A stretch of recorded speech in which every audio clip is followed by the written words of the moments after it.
नमस्ते दोस्तों, mind space channel में आपका स्वागत है।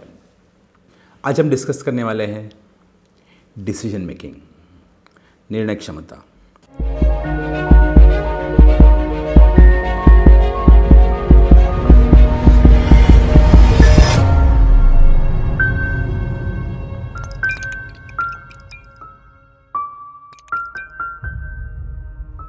हम सब जानते हैं कि बहुत सारे लोगों को, रादर मोर देन 50% पीपल, उनको एक सही डिसीजन लेने को नहीं होता।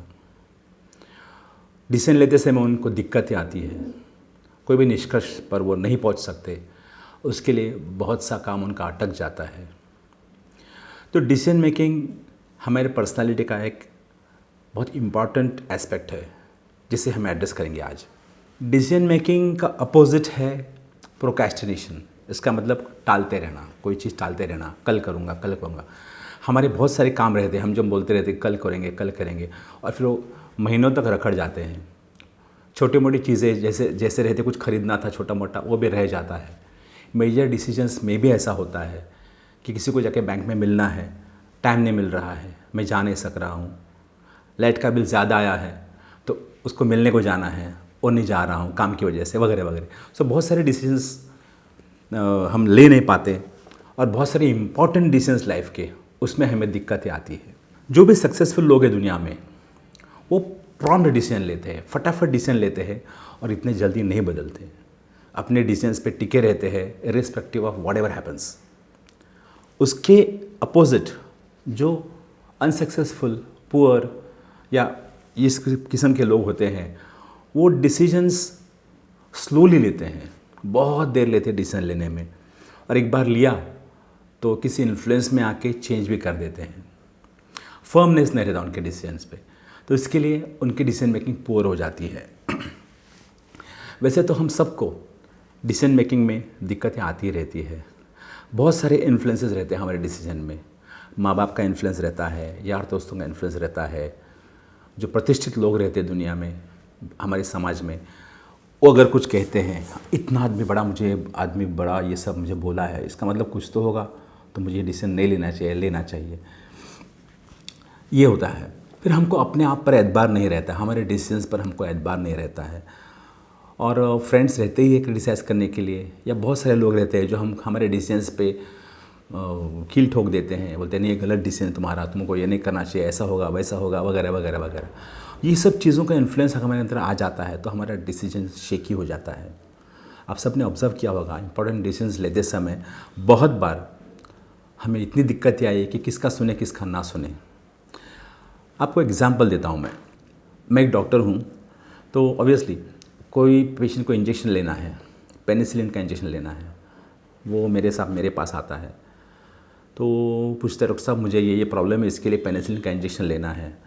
तो मैं बोला हाँ ले लो, बट अच्छी बात है, बहुत बढ़िया इंजेक्शन है, वो आपको बहुत फ़ायदा होगा, फटाफट अच्छे हो जाओगे। फिर वो सेकेंड ओपिनियन के लिए दूसरे डॉक्टर के पास जाता है, उनको पूछता है कि मुझे इंजेक्शन लेना है, मैं क्या करूँ।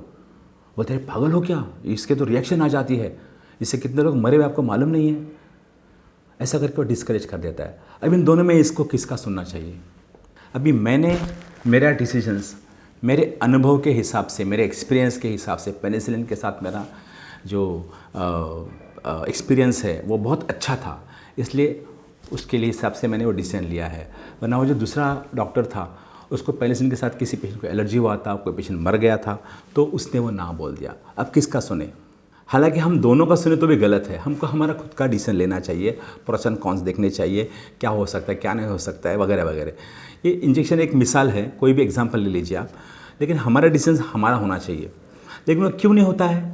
क्योंकि हम डरते हैं, डिसीजन लेने को डरते हैं, लोग क्या कहेंगे उसके लिए डरते हैं, या उसके कॉन्सिक्वेंसेस क्या होंगे उसके लिए डरते हैं, अगर नहीं हुआ तो हम कहीं के नहीं रहेंगे, ये मन में ख्याल आता है, ये सब चीज़ें आ जाती हैं। तो डिसीजन मेकिंग में जो मेन दिक्कतें हैं वो किस किस वजह से होती है?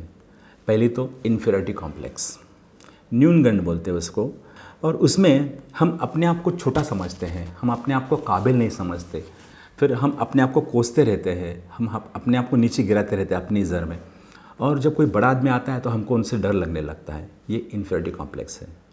इन्फीरियरिटी कॉम्प्लेक्स की हज़ार वजह होती है। बचपन से लेके जब आपका अपब्रिंगिंग रहता है उसमें माँ बाप ने हमको कैसा हैंडल किया है, उन्होंने हमको कितना क्रिटिसाइज़ किया या कितना हौसला बढ़ाया उन्होंने हमारा। फिर स्कूल में बच्चों ने बुली किया था हमको, टीचर्स ने हमको डांटा डपकर धमकाया था, किसी ने हमको बोला तो गुड फॉर नथिंग है, तो कुछ नहीं कर सकता ज़िंदगी में। ये सब चीज़ें हमारे डिसीजंस में, हमारे पर्सनैलिटी में घुस जाती है और वो हमारे डिसीजन मेकिंग में इंटरफेयर करती है। इसके अलावा अभी आजकल इन्फ्लुएंस ऑफ मीडिया है। मीडिया के हिसाब से हम देखते हैं फैशंस बदलती रहती है, ट्रेंड्स बदलती रहती है, और फिर एक्सेप्टेंस होना चाहिए समाज में, उसके लिए हम कुछ करते हैं। आप जानते हैं ये एक्सेप्टेंस के हिसाब से जो ड्रग्स लेते हैं दुनिया में लोग, वो ग्रुप के अंदर एक्सेप्टेंस आने के लिए ड्रग्स लेने पड़ते तो लेते हैं। तो हमारा सब फियर रहते कहीं मुझे ग्रुप से निकाल ना दे, तो ये सब फियर्स काम करती रहती है। फिर सेल्फ एस्टीम हमारा ऐसे मैंने बोला ऐसा लो रहता है, कंफर्ट जोन हमारा रहता है। अगर किसी ने कहा कि डॉक्टर वेडेकर आप ये डॉक्टरी का धंधा छोड़ दीजिए और किसी और धंधे में घुस जाइए, तो मैं 10 बार सोचूंगा, क्योंकि ये मेरा कंफर्ट जोन है। इसके ज़रा भी बाहर मैं पाँव रखूँ तो मुझे टेंशन आ जाएगा। हमारे कंफर्ट जोन में हम कंफर्टेबल रहते हैं, इसलिए हम जल्दी चेंज नहीं होना चाहते। ऑफ कोर्स जो कंफर्ट जोन बार बार चेंज करना चाहता है वो ज़्यादा सक्सेसफुल होने का चांसेस है। हमको हमारा कंफर्ट जोन भी बदलने को आना चाहिए। और ये सब लीडरशिप क्वालिटी जो रहनी चाहिए। Decision making is a major leadership quality. अगर लीडर भी नहीं बनना चाहते हम किसी चीज़ में, लेकिन हमारा खुद का डिसीजन हम ले सकते हैं। ले लीजिए डिसीजंस, जो होगा देखा जाएगा, क्या होगा हो के गलत हो जाएगा हमारा। एक बार गलत होगा, बार बार तो नहीं गलत होगा। तो ये जो दुनिया है आज की, ये लाखों हज़ारों लोगों की गलतियों के ऊपर गलती करने के बाद जो सुधार लाई हुई दुनिया है।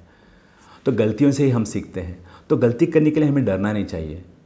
गलती की, एक बार की, 2 बार की, 1000 बार गलती नहीं होगी। इसी तरह हम सीखते गए हैं। तो इस हिसाब से हमको डिसीजन मेकिंग में एक तो हमारा खुद का डिसीजन होना चाहिए। तो जो डिसीजंस प्रॉम्प्टली लेते हैं, जो डिसीजंस फटाफट लेके उसको इम्प्लीमेंट करते हैं, ऐसे लोगों की दुनिया में बहुत मांग है। जो बड़े बड़े लीडर्स, बड़े बड़े डिसीजंस हमारा अपना सब कुछ दाव पर लगा के जो लेते हैं, वो डिज़र्व करते हैं हाई सक्सेस को। तो डिसीजन मेकिंग बहुत ही ज़रूरी है। हमें उसमें से रास्ता निकालना चाहिए हमारे डिसीजंस, इनडिसिजनेस के लिए, हमारे प्रॉब्लम्स के लिए। अभी डिसीजन मेकिंग में क्या क्या ज़रूरी है, हमें कैसा डिसीजन हमारा इम्प्रूव करे, तो उसके लिए हमें एक तो राइट नॉलेज होना चाहिए। सही नॉलेज। अभी तो इंटरनेट पे सब कुछ अवेलेबल है।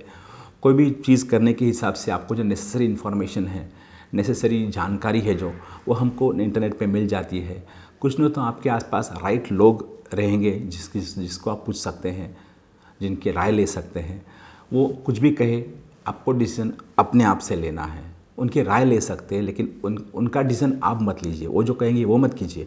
तुम्हारी पर्सनैलिटी के हिसाब से, तुम्हारे व्यक्तिमत्व, तुम्हारे विचार, तुम्हारा सब कुछ के हिसाब से जो तुमको सही लगता है वो डिसीजन आप लीजिए।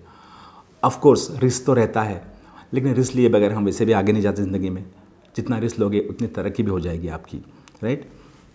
फिर आता है, आपने आँख और आपके कान हमेशा खुले रखिए और मुंह बंद रखिए।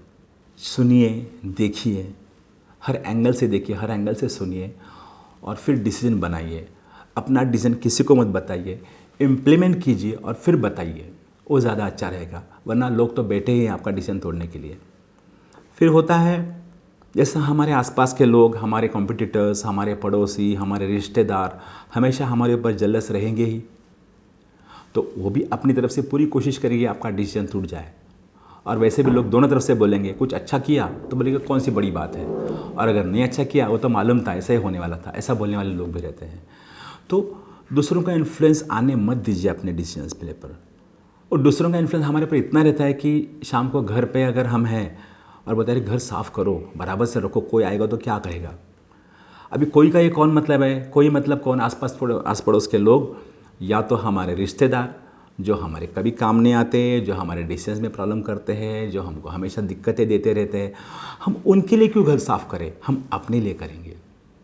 तो दूसरों का इन्फ्लुएंस कम कर दीजिए, डिसीजन मेकिंग में बहुत बहुत बहुत फ़र्क पड़ेगा। फाइनली, डिसीजन मेकिंग में आपका व्यक्तिमत्व, आपके माँ बाप, आपके भाई बहन और सब कुछ का जो योगदान रहता है, उसका प्रोस एंड कॉन्स देखिए। ये जितने ज़माने के लोग रहते हैं, हमारे parents may be 60s 70s के होंगे, उसके पहले के होंगे, तो उनके जो वैल्यू सिस्टम है वो उस हिसाब से है। 70s के हिसाब से है। जैसे ओल्ड पीपल कहते हैं हमारे ज़माने में अलग था, हमारे ज़माने में ऐसा नहीं था, हमारे ज़माने में वैसा नहीं था, वगैरह वगैरह। तो वो इन नई पीढ़ी के हिसाब से, नई चेंजेस के हिसाब से अपने आप को ढाल नहीं पा रहे हैं शायद, राइट। हर पीढ़ी का अपना एक ट्रेंड रहता है, हर पीढ़ी का अपना एक एटीट्यूड, बिलीफ सिस्टम और कलेक्टिव नॉलेज रहता है, जिसकी वजह से सोसाइटी चलती रहती है। तो बदलते ज़माने के साथ सबको बदलने की ज़रूरत है, बूढ़ों से लेकर हमको, हम सबको चेंज की ज़रूरत है। नेचर का रूल है या तो चेंज या पेरिश। चेंज बहुत ज़रूरी है। हम वही करते रहेंगे तो वही मिलता रहेगा जो मिल रहा है। कुछ नया पाने के लिए कुछ नया करना पड़ेगा, कुछ नया डिसीजन लेना पड़ेगा, कुछ अच्छा करना पड़ेगा। उसी के हिसाब से डिसीजन मेकिंग हमारे लिए बहुत अहम हो जाता है।